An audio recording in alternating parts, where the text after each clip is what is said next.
Even after a discount of 10% on the market price, a trader managed to gain 25%. What is the marked price as a percentage of the cost price? Now, in such kind of questions, you can assume the cost price as rupees 100. Now, the trader managed to gain 25%. That means the selling price is rupees 125. Now, this has been achieved after giving a discount of 10%. Now, we want to find out the marked price. So, again, we can use the relationship between selling price, marked price, and discount, which we represent it in a very simple formula.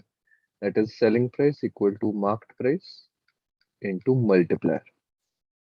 Now, in this case, the multiplier is because discount conceptually is percentage reduction, it becomes 1 minus fraction equivalent of the percentage. Now, we know the selling price is 125, marked price we have to find out.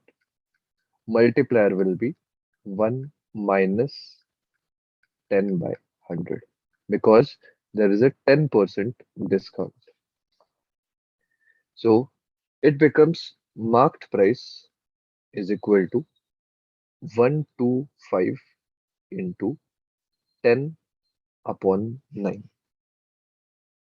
Now, if we simplify this, it comes out to be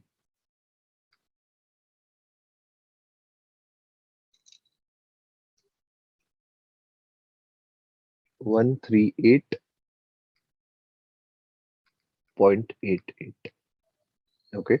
Now, it is mentioned what is the marked price as a percentage of the cost price. Okay. So now that means we want marked price upon cost price into 100. So therefore it becomes 138.88 upon 100 into 100. So it gets cancelled out. So answer is 138.88 percentage.